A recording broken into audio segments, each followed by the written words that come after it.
Kinben Book 5 Chapter 21.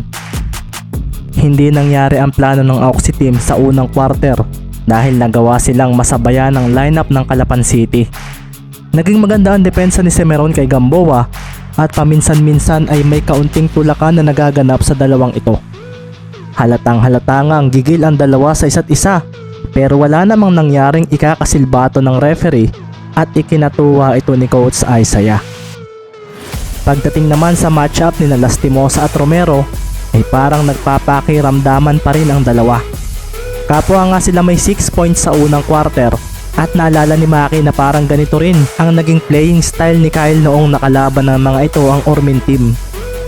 Nagre-reserba ka ba ng lakas para sa pahuling mga quarters? Sabi nga ni Maki kay Kyle nang matapos ang quarter. Napangiti naman ng marahan si Lastimosa. Hindi ba ikaw ang mahilig gumawa noon, Maki? Parang ang tamad mong maglaro. O baka naman sadyang ganyan ka na. Pabirong sagot naman ni Kyle na ikinangiti rin ng marahan ni Maki. Kilala mo ako, Kyle. Sige, basta isa lang ang sigurado. Kami ang mananalo rito. Asa. Huling winika naman ni Maki at makikita na ngang nagsipuntahan na ang mga players ng magkabilang team sa kanika nilang bench. Kumusta yung si Semeron? Tanong naman ni Gomez kay Gamboa matapos nilang umupo sa bench. Masasabi kong may ibubuga naman pala pero ayaw ko munang pakapersahin para hindi ako mapagod mamaya sa mga pahuling quarter. Parang hindi natin sila basta-basta matatambakan. Sagot naman ni Julius na napatingin pa nga sandali sa kabilang bench. May outside shooting iyong sili kaya naging tabla ang score. Sambit naman ni Vince at napatingin nga rin siya kay Mendez na gusto niyang paglaruin na sa second quarter. Hindi ako kaya ni Suarez. Nakapagtala nga si Vince Gamboa ng 8 points sa unang quarter at ito'y dahil hindi raw kaya ng depensa ng kanyang defender ang kanyang galawan. Hindi raw ito ang kanyang gusto. Kaya sana raw ay makapaglaro na si Mendez sa second quarter para malaman niya kung ito ba ay isa talagang magaling na defender kagaya ng naririnig niya rito noon sa OMPL. Mula naman sa bench ng Calapan City ay makikita ang kalmadong pag-upo ng mga manlalarong naglaro sa unang quarter. Kinumusta nga sila ni Coach Isaiah at sabi naman ng 5 ay ayos lang daw. Hindi pa ibinibigay ng lineup nila ang kanilang todong paglalaro. Parang nakareserba pa rin ang kanilang tunay na galawan. Sabi nga ni Maki matapos uminom ng tubig. Napatango naman si Coach Isaiah dahil ito rin ang kanyang naobserbahan. Kagaya raw ito sa nangyari noong nakalaban ng mga ito ang Ormin team sa isang exhibition game sa Pinamalayan noong isang buwan. Sige, magpahinga muna kayo. Ang second unit naman ang paglalaruin ko. Wika pa nga ni Coach Isaiah at makikita naman ang excitement sa mga mata ni Larry Dizon. Sa wakas, maglalaro na ang tunay na ace player ng team. Sabi nga agad ni Dizon na napatingin pa kay Baron. Ilan ang points mo sa 10 minuto mong paglalaro? Hindi pagpuntos ang role ko. Baka nakakalimutan mo, babalo. Sabi naman ni Baron. Nanginitian lang naman ni Larry na napahinga ng malalim. Bigla nga niyang nakita sa audience area na nasa hindi lang kalayuan ang team ng Marinduque at nakita niya roon ang babaeng kamukha ng kanyang kaibigang si Lisa. Bigo nga siya kahapon na makausap ito sa mall dahil biglang lumitaw ang mga players ng Marinduque, lalo na nga ang boyfriend daw nito. Hindi naman siguro ako kinakabahan. Nasabi na nga lang ni Larry sa sarili at napapitlag na lang siya nang may pumalo ng malakas sa kanyang puwetan. Kasunod nga nito ay ang pagtawa ni Baron at Martin. Coach, parang kinakabahan si Dizon.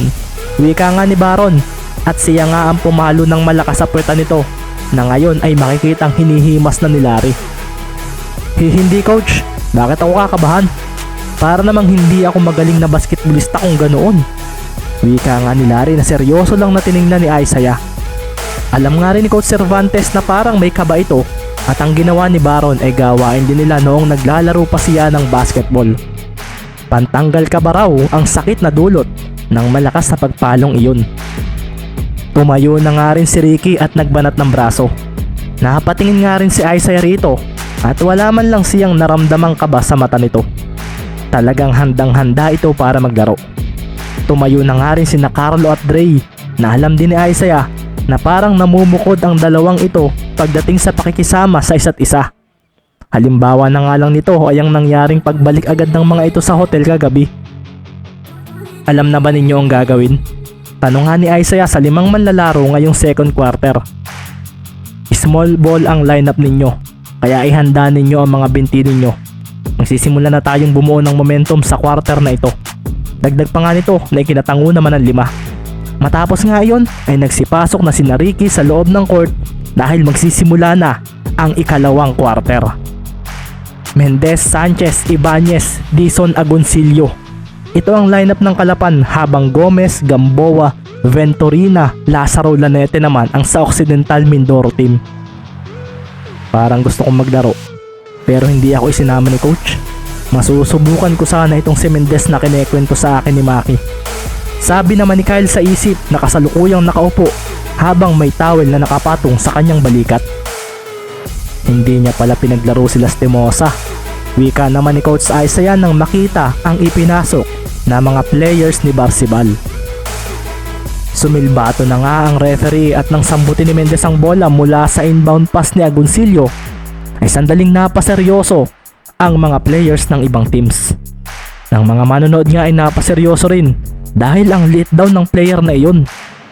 Pakiramdam ng mga walang ideya sa kung sino si Mendez ay saling pusa lang ito sa team ng Ormin kaya maliit din naman yung point guard nila kanina pero mas maliit ito. Parang kasing tangkad ko lang. Natatawang wika ng isang lalaking nanonood sa kanyang kasama. Pwede ka sigurong sumali pre sa Kalapan.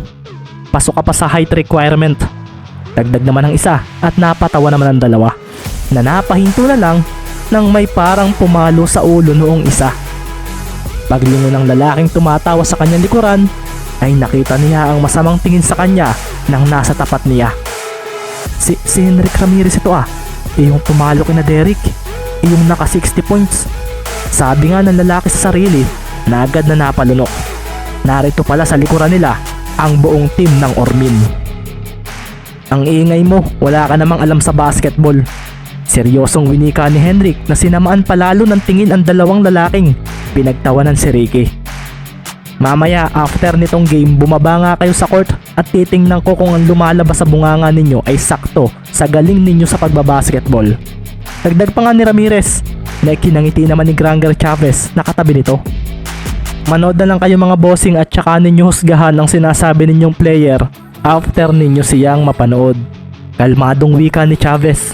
Kaso si Henrik ay makikitang tinatakot pa rin ang dalawa na parang nanliit na napatingin sa loob ng court.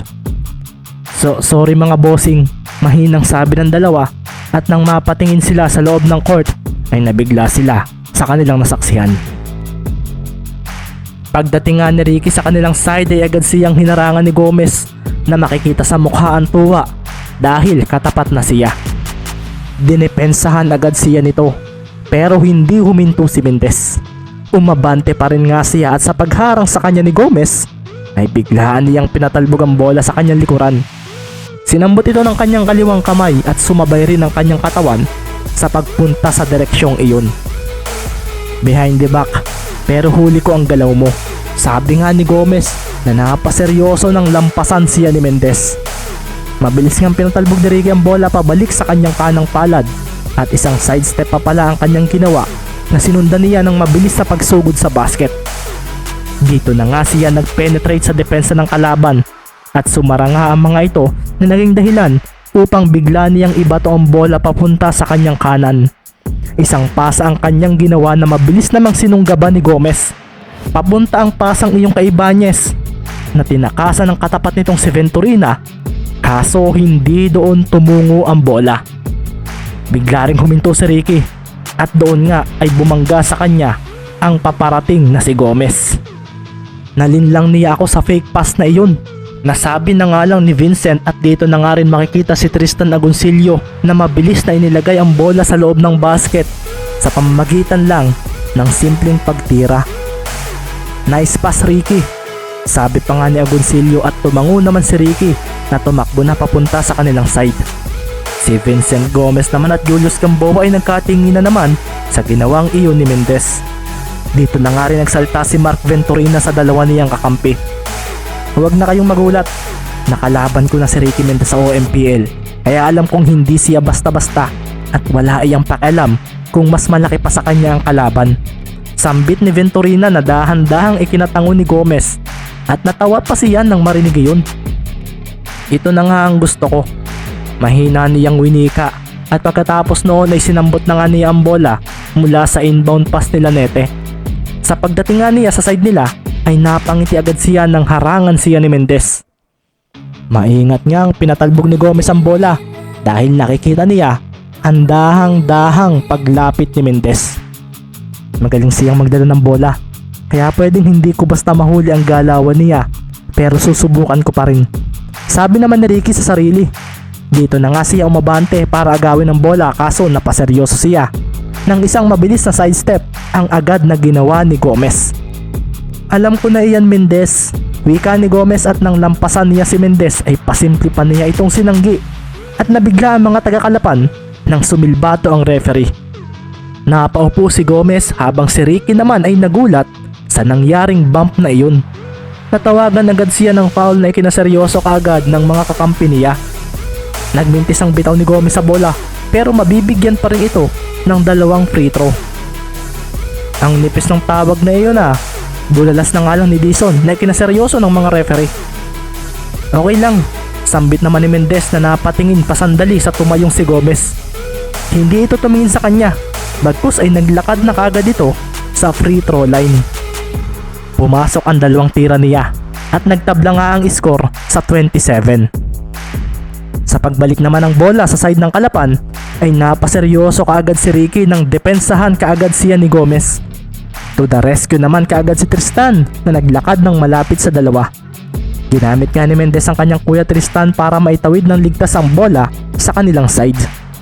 Hindi pa nga roon natapos ang screen ni Agoncillo at ginamit pa ito ni Mendez para takasan si Gomez. Agad na nga ring nag-adjust ang depensa ng Oxy at sila Nete nga ay tinaasan ng kamay ang harapan ni Mendez upang hindi ito basta makatira. Napaatras naman si Ricky at napangiti na lang siya nang makita niyang natakasan ni Sanchez ang katapatan nitong si Gamboa. Isang bounce pass nga ang kanyang ginawa papunta rito. Pagkasambot naman ni Sanchez ay isang mabilis sa pagtalon paharap sa basket ang kanyang ginawa. Pinakawalan niya ang bola mula sa kanyang palad. Kaso doon naman umalingaw-ngaw ang malinis na block na ginawa ni Gamboa. Masyado kang kampante sa tira mo, bulalas nga ni Julius Gamboa at doon ay hindi maiwasang mapaseryoso ni Sanchez dahil napigilan pa rin ito ang kanyang pinakawalang tira. 5 segundo na nga lang ang natitira sa shot clock ng Kalapan kung kaya pagkasambot ni Mendez ay agad din siyang umatras mula kay Gomez. Isang step back 3 ang kanyang pinakawalan na kinaseryoso naman ng mga taga-Oxy. Si Kyle Lastimosa nga ay napatingin ng mabuti sa shooting form ni Mendez. Nakita na nga rin niya ito noong finals ng OMPL pero parang mas luminis daw ang forma nito ngayon. Sinabi sa akin ni Maki na palagi raw nagpa-practice ng basketball itong si Mendez kaya habang tumatagal ay mas gumagaling ito. Sabi nga ni Lastimosa sa sarili at hinalit nga ng bola ang basket nang makapunto si Mendez. Napangiti pa nga si Mendez habang lumalakad pa atras matapos ang kanyang pinakawalang tres. Ang mood ng kanyang mga kakampi ay unti-unti na nga rin nagbabago dahil sa hindi nila maipaliwanag na dahilan ay kapag kasama nila si Ricky ay pakaramdam nila ay hindi sila matatalo. Parang kagaya lang noong nasa CBL, kapag kakampi ko si Ricky, for sure hindi na kami matatalo.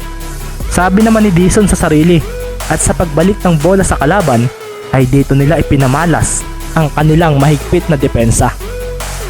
30-27 ang score at lamang ang Kalapan ng 3. Si Gomez nga ay inatake agad ang depensa ni Mendez. Wala siyang pakialam kung mabangga niya ito at nang muli niyang makitang aagawin na naman ito ang bola sa kanya ay ginawa muli niya ang kanyang ginawa kanina. Isa na namang sidestep ang kanyang ipinamalas at kagaya kanina naiwanan na naman niya si Ricky Mendez. Kaso sa pagkakataong ito ay napaseryoso na lang si Gomez dahil lumitaw sa harapan niya si Sanchez na bigla na lang pinalo ang bolang kanyang hawak. Nabigla na nga lang si Dre at maging si Mendez nang magawang iiwas pa rin ni Gomez ang bola mula sa pagkaagaw. Gamit ang isang kamay ay isang bounce pass din ang ginawa nito papunta kay Gamboa na ngayon ay mabilis na umatake sa basket. Hindi ako basta-bastang player. Baka akala ninyo ay si Lastimosa lang ang magaling sa team namin. Pasaring pa nga ni Gomez at napangiti pa siya nang si Gamboa ay nasa ere na. Sinabayan naman ito ni Dizon at dito na nga napalunok ang mga manonood nang ipilit ni Gamboa na dakdakan ng player ng Kalapan. Nagkatamaan ng kanilang katawan sa ere at sumablay ang bola sa basket. Napasilbato na nga lang agad ang referee at sa pagbagsak ng dalawa ay doon na nga natahimik ang mga manonood. Makikita nga si Dizon na nakahawak sa kanang binti niya habang parang namimilipit sa sakit. Si Gamboa naman ay napaupo agad mula sa pagkabagsak at pinagmasdan si Dizon na mukhang nagkamali ng patak. Sumabay ka pa kasi. Wala na akong magagawa. Parte ito ng basketball, ang ma-injured. Wika na nga lang ni Gamboa na tinulungan agad ni Gomez na makatayo. Ikaw, okay ka lang? Tanong naman agad ni Vincent kay Julius. Strong ako, okay lang ako. May nakuha pa nga akong 2 free throw. Masayang wika nga ni Gamboa na nagpunta na sa free throw area. Ito ay sa kabila ng nangyayari sa ilalim ng basket na kung saan ay makikita si Mendez na nakapalibot kay Dizon na hindi pa rin magawang makabangon dahil sa may kung anong masakit daw sa kanyang kanang tuhod. Mukhang sa timpa natin na unang may na-injury. Nasambit na nga lang ni Maki at si Coach Isaiah naman ay naglakad sa gilid para puntahan ang kaganapang iyon. Naroon na nga rin ang medic ng Puerto Princesa na handa ng tulungan ang na-injured na player upang i-check kung ano ang nangyari. Si Ricky nga ay napakuyom na lang habang isinasakay si Larry sa stretcher ng mga medic. Hindi nga ito basta makatayo at makikita nga ang mga assistant ni Coach Isaiah na sinamahan ito sa paglabas ng venue. Sana okay lang si Larry. Nasambit na nga lang ni Ricky sa kanyang kuya Tristan. Masama ang bagsak niya pero sana ay minor injury lang ang nangyari. Minalas agad ang team natin sa unang game natin Nasambit naman ni Tristan at kahit na may ganoong nangyari sa team nila ay wala naman silang magagawa. Si Baron Semeron nga ang pumasok kapalit ni Dizon. Naipasok din ni Gamboa ang 2 free throw na naging dahilan upang ang score ay maging 30-29. Hindi naman siguro kawalan sa inyo kung nawala si Dizon, tama ba? Marami pa kayong magagaling na players. Sabi naman agad ni Gomez nang may ngiti pa sa labi. Medyo napaseryoso naman si Ricky nang marinig yun. Anong pinagsasabi ng isang ito? Tanong nga niya sa sarili at nang aatake na siya ay napaseryoso na lang siya dahil biglang naging 2 ang kanyang defender. Napangiti naman si Coach Barcibal nang makita ang double team defense ng kanyang GG brothers kay Mendez na isa rin sa kanilang plano. Pasa! Sigaw naman agad ni Dre Sanchez kaso mabilis na natrap ng kalaban si Ricky na naging dahilan upang hawakan na lang niya ang bola. Tandaan mo Ricky, iba na ang galawan sa Mima Ropa League.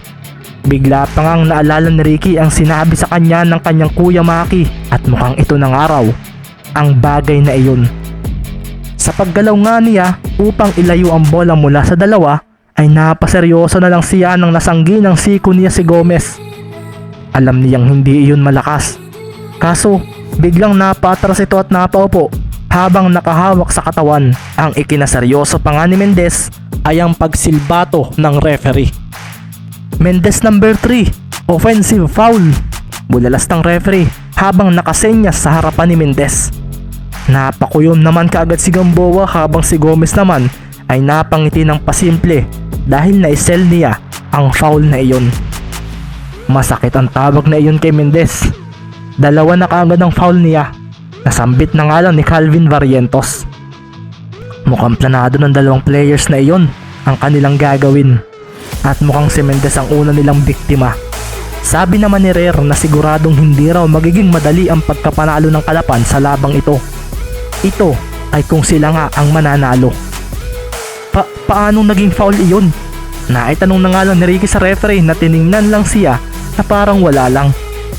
Narinig pa nga niya ang kantsaw ng mga nasa bench ng Oxy. Uupo na yan!